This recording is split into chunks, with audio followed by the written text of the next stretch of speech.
Como nós sabemos que a parte do empregado, do servidor, é mais fácil, muito mais difícil de burlar a lei, ou seja, quem fiscaliza lá em Brasília, obviamente que a gente está desde o início que Vossa Excelência abriu de forma oficial essa oitiva, essa audiência pública referente à questão da CPI da Itaprev, e quando a gente fala que a lei da vacatio legis, que é a segregação de massas, ela tem uma conexão direta com o fato determinado, que, ora, nós, no ano passado, trouxemos à baila aqui e aprovamos, constituindo, enfim, a Comissão Parlamentar de Inquérito, que é a CPI, e desde o início nós estamos só querendo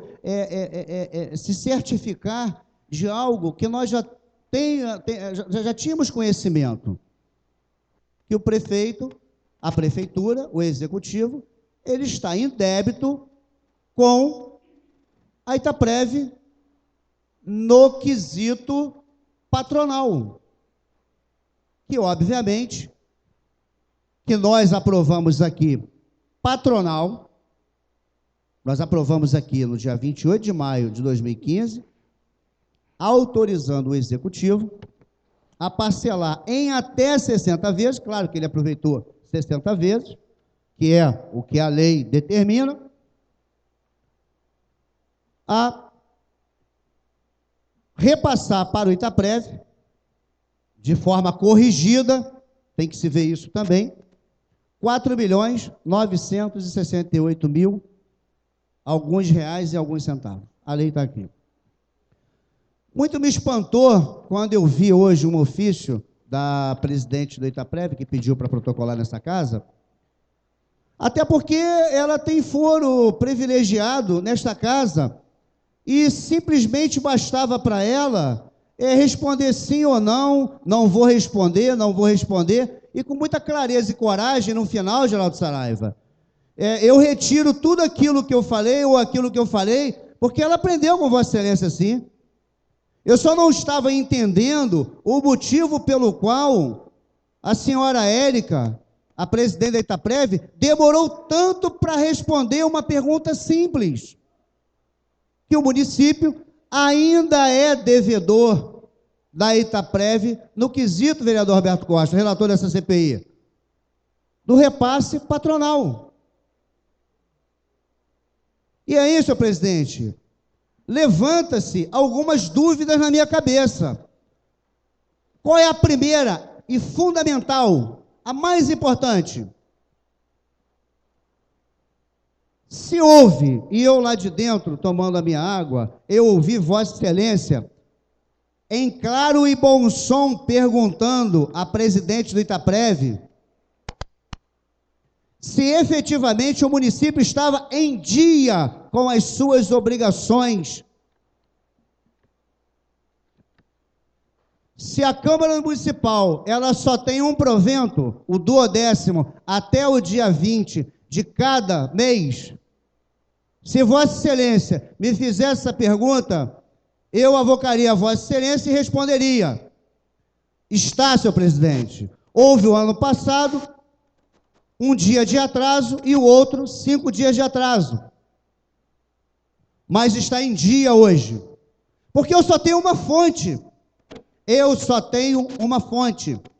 o governo, diferentemente da Câmara, ela tem duas, dentro desse simulado, obviamente que a Câmara, ela tem duas, ela tem o patronal e também a mesma coisa, segue a mesma legislação do governo, mas se Vossa Excelência me perguntasse esse fato determinado, eu estaria certo. Errado se eu estivesse na Itaprev, estando presidente, e responderia o senhor o seguinte: está sim, senhor presidente, mas eu estou sabendo que na minha cabeça patronal não está, mas aquilo que fica retido no contra-cheque do funcionário, que é descontado, se eu não me engano, 11%, isso eu sei que está. Mas a parte do patronal, que é 22%, que o governo tem que pagar o Itaprev, tem que repassar o Itaprev, é uma outra rubrica. Então, são duas vias da prefeitura, ela está certa comigo. Uma é o funcionário, 11%, acho que é 11%, e a outra é os 22%, que tenho certeza que é o patronal. Então, esse tempo todo desenhando, esse tempo todo falando, esse tempo todo perguntando, e nada. Aí, por final, a presidente do Itaprev vem e fala que o patronal não está regular, está em atraso. Então, eu acho que essa CPI, senhor presidente, até para colaborar com essa CPI, deveria pedir à presidente daquela autarquia, da Itaprev, quanto é o valor real que a prefeitura está devendo de repasse a nível patronal para o Itaprev. Essa é a primeira pergunta que eu peço que Vossa Excelência encaminhe à presidente do Itaprev. Até para assegurar aquilo que nós vemos brigando aqui, para estar garantindo o futuro de quem está hoje, efetivamente, aposentado ou ganha uma pensão, os pensionistas, e aqueles que quase diariamente o Itaprev aposenta. Essa é a grande verdade. E a dúvida que eu tenho, e avoco às vossas excelências, é que, e o parcelamento? E aqueles três parcelamentos? Que a presidente, de pronto, já vai providenciar a documentação, arguindo ali, mostrando ali, quais são as leis, ou que lei faculta o governo, o executivo, o prefeito, de fazer tal parcelamento. Mas aí me paira uma dúvida. Se em maio, 28 de maio, nós aprovamos aqui para poder liquidar o que o governo devia à Itaprev, a nível de repasse, muito embora ele tenha pedido esse documento, essa lei, e se eu não me engano, era até o mês de fevereiro ou março, não, abril. Então ele ficou em exatidão com as contas, com a dívida que ele tinha a nível Itaprev, até abril, porque a lei, se eu não me engano, esses 4.938.000 reais era dezembro, 13º de dezembro, salário de janeiro, salário de fevereiro, porque aí ele começou a demitir em massa. Então, o que era 700 e poucos mil reais em dezembro de salário, 13º, proporcional, 700 e poucos reais, mais janeiro, que ele começou a enxugar a folha, que eu acho que caiu para 500 e poucos mil, enfim, totalizando 4 milhões e poucos, subentende-se, tenho que ver a lei está aqui, obviamente vou ler, que até abril estava bonito, ou seja, o parcelamento que essa Câmara autorizou, dava a ele o direito de até abril, o vereador Geraldo Saraiva, estava tranquilo, quite, com os parcelamentos acordados junto ao Itaprev. Então, a segunda pergunta que eu peço para Vossa Excelência, caso achar interessante, repassar para a presidente da autarquia, da Itaprev, quanto foi, além dos documentos, óbvio, que deu legalidade na época, esse parcelamento, quanto foi cada parcelamento, referente a que mês, juntando com o que Vossa Excelência vai pedir a ela, do que tem de saldo, do que tem de débito até hoje, para a gente entender o tamanho dessa manobra, o tamanho desse rombo, o tamanho desse dinheiro irresponsável desse prefeito, que deixou de repassar para Itaprev, até para que dê para outro prefeito, ou outros prefeitos, arcar com a responsabilidade desse irresponsável incompetente da cidade. Não sei se Vossa Excelência captou a mensagem, porque realmente são nos mínimos detalhes. Ele conseguiu nos pegar aqui no mínimo detalhe. A nossa lei orgânica estava perfeita, só que da emenda 2004-26, que Vossa Excelência emendou no regimento, na lei orgânica, e o que o Lucas Borges, então presidente dessa casa, ele emendou novamente em 2009, que foi publicada dia 31 de janeiro de 2010, não teve os agasalhos da lei, ou seja, tinham que estar subscrita por no mínimo 10 vereadores e aprovada por 10 vereadores. E ele não fez isso. Ele arrastou essa emenda e incluiu na nossa lei orgânica com apenas 6 assinaturas. Então, o que o governo ganhou foi líquido e certo. Tinha vício, tinha nulidade, e ela, a doutora Rosana Albuquerque, ela decidiu pelo certo. Aqui não tem que se chorar pelo leite derramado. Perdemos, até porque nós perdemos, mas quem perdeu mais foi o município de Itaboraí e a sua população, porque esse cidadão é um incompetente. Esse rapaz, eu diria que a doença dele é incurável, porque ele é um doente crônico, e para doença crônica, os especialistas a nível mundial não conseguiram esse antídoto de tirar essa doença crônica, expulsar ela do corpo do indivíduo. Esse rapaz, ele é pobre, ele é mendigo de espírito. Essa é a grande verdade. Ele quer que as administrações da prefeitura se lasquem, que se resolvam no outro governo, até porque sequer não será candidato à reeleição. Está falando aí que é para não perder os outros 20% do controle que ele ainda tem com os secretários. Essa é a grande verdade. O cara que deve mais de 250 milhões de liquidados. O que é liquidados? Liquidados é quando a empresa ela presta o serviço ou vende alguma coisa para a prefeitura e entrega. E são parceiros dele. Essa é a grande verdade. Quem aportou dinheiro para a campanha dele em 2012. E ele deixou os caras na rua. Vossas Excelências não podem se esquecer quando o senhor Wilson, da Medical Jobs, ele falava o seguinte, que não me pagam. E como não me pagam, eu não posso repassar para os meus cooperados. Aí eu pergunto, quem dos cooperados sabe a atribuição de ser cooperado, de estar cooperado? Quase ninguém. Aí fica na saúde com 5 meses, mais de 10 milhões para receber e vem para a educação, para manter o equilíbrio, porque na educação ele vai receber porque a receita, o dinheiro vem do fundo a fundo, governo federal com fundo municipal, ou seja, ele paga através do Fundeb, com uma pequena quantia de recurso próprio. E mesmo assim, essa pequena quantia de recurso próprio ainda não consegue honrar o contrato, o pagamento do contrato, na sua totalidade dessa empresa Medical Jobs, que também hoje atua na educação.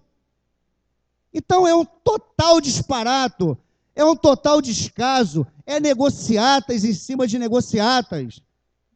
Mas que a irresponsabilidade deles, por outra, tudo bem, nós vamos pegá-lo.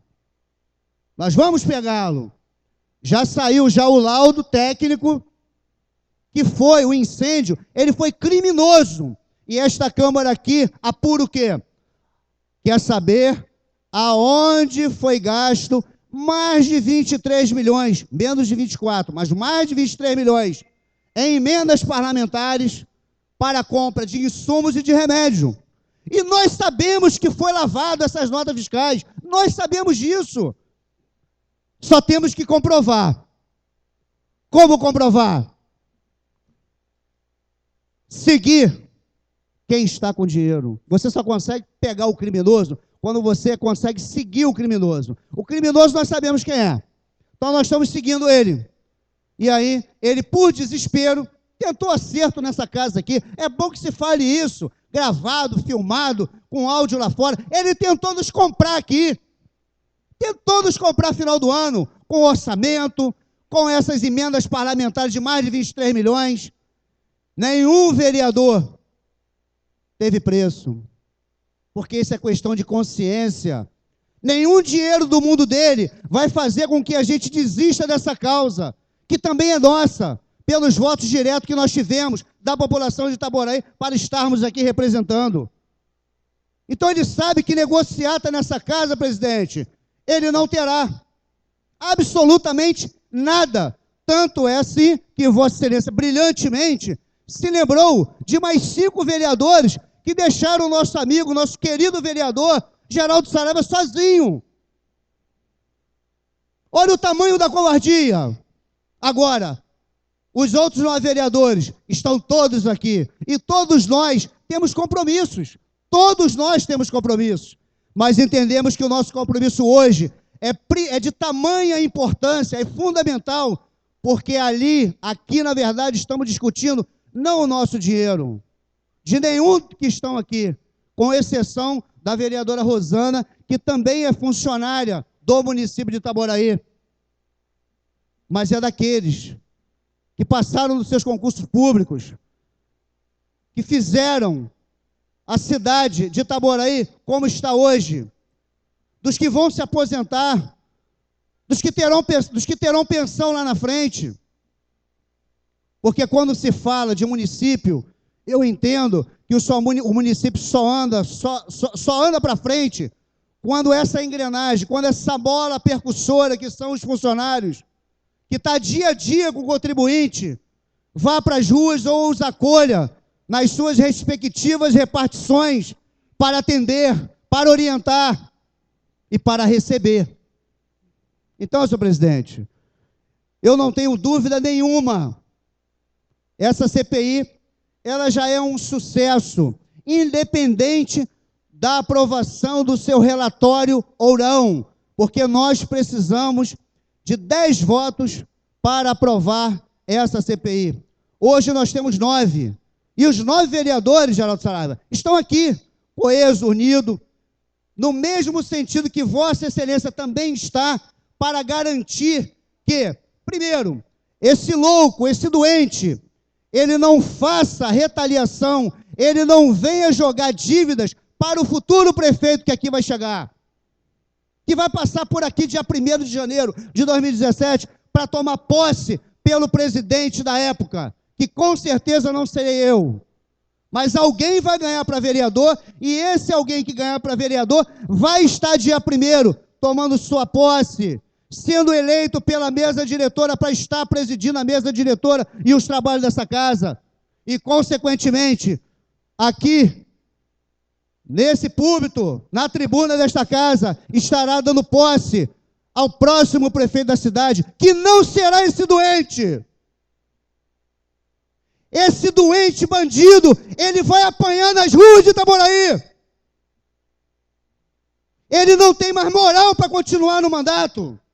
Essa é a grande verdade. Eu tive que me passar por Luciano, trocar minha foto no Face, para ser incluído, inserido no grupo que o Hospital Municipal, os funcionários do Hospital Municipal fizeram. Guerreiros do Leal, e são guerreiros mesmo, e ali os conduzi para que realmente buscasse os seus direitos, porque se eles não tiverem os seus direitos respeitados, os seus pagamentos em dia, quem vai sofrer é a população. Não adianta você ter o melhor plano de saúde, porque se você sofrer qualquer tipo de acidente, ou se ficar doente, o primeiro hospital que a SAMU ou o bombeiro vai te levar é público, é municipal, é de Itaboraí. E lá não tem mais nada. Lá não tem fralda, lá não tem luva, lá não tem absolutamente nada. Então, eu comecei a os teleguiar, assim como outras pessoas do grupo, para que façam amanhã uma manifestação em frente ao Hospital Municipal, de maneira ordeira, como eles fizeram o protesto aqui, que eu mostrei a minha cara. Eu sei a que vim e para onde quero ir na política de Itaboraí. E fui lá e recepcionei e falei tudo o que eu tinha para falar com eles. E depois, o movimento na 22 de maio para dar visibilidade. Depois, em frente à prefeitura, tudo terça-feira, em frente à prefeitura. E às 18h30, eu os clamei, eu os convoquei, eu os convidei para estar nessa casa. Porque os 6 vereadores do outro lado, primeiro, eles têm que respeitar a população. Não importa os acertos, os compromissos, a composição feita com os 6 lá no governo, mas desde que não mexa com a saúde e a educação do nosso município. São duas coisas que andam paralelo uma à outra. Eu não vejo um cidadão vivo fazer alguma coisa doente e não vejo em nenhum município, estado, federação ou em outro país que não tenha sido desenvolvido se não tivesse educação. Então é uma vergonha, um verdadeiro absurdo estar com o governo num momento como esse. Mas como Vossa Excelência bem disse, presidente, eles estão até onde eles podem estar. Não serão malucos, não serão loucos, não serão doentes como esse prefeito que aí está, de carregar uma bandeira de Elio Cardoso em suas comunidades. No município de Itaboraí, vão ser igual aquela mulher que ia ser apedrejada lá em Jerusalém. Só que lá é diferente. Lá perguntado a quem queria massacrar, matá-la a pedrada, quem não tem pecado, quem não errou, que atire a primeira pedra. Esse aqui está cheio de erro. Esse aqui já está apredejado por dentro. As pedras o consomem. Ele é a própria pedra no sapato da nossa população e do nosso município. É um escárnio. É um demente. É um ditador. E quando alguém aceita a seguir a cartilha desse doente, que eu tenho vergonha de ter votado, o companheiro Geraldo sabe disso, eu tenho vergonha de ter me inclinado junto a outro bandido que lá está, que é o Magno, assessor direto dele, dono desse ITA rotativo. E eu acreditei naquele projeto. O vereador Geraldo Saraiva sabe disso. Por isso que eu me predispus a ir para o governo e ficar 1 ano e meio lá. Não vou falar mais nada, presidente. Um prefeito que tem 6 vereadores e que nenhum deles aceita, em hipótese nenhuma, está líder desse governo, eu não preciso falar mais nada. Eles estão esperando o momento certo para dar linha na pipa. Dia 14 agora a nominata fecha. E aí eu quero saber depois do dia 15. Eu sei que tem 2 ou 3 lá, loucos para vir. E só falta apenas uns ajustes. Que esses ajustes, quem pode fazer, não é quem está aqui em Itaboraí, e sim quem verdadeiramente quer algo para Itaboraí. Então é só nós aguardarmos o momento certo. Nessa casa aqui existe uma comissão processante que o nosso prazo, vereador Roberto Costa, só vai expirar, só vai terminar, só vai exaurir no meado de maio. Temos tempo para esperar esse 10º voto. Colocar aqui mais de 5.000 pessoas, não para pressionar apenas, mas para ver quem vai estar do lado desse doente maluco, desse prefeito da cidade, Elio Cardoso, e quem verdadeiramente vai estar junto com a população, que clama por saúde porque está morrendo por falta da saúde, que clama por educação, porque no município, no estado, na federação, aonde nós vemos avassaladores números de desempregos, aí sim, aí eu vou chamá-los de covardes, mas antes disso, cada vereador tem o seu tempo para maturar o seu voto. Por mais que nós sabemos que eles votariam hoje a favor do prefeito, nós não podemos julgar por suposições, por achar e entender que eles vão votar contra. Nós temos que dar o tempo ao tempo para que eles realmente tenham consciência do que esse bandido desse prefeito Elio Cardoso está fazendo contra o nosso município e contra a nossa população.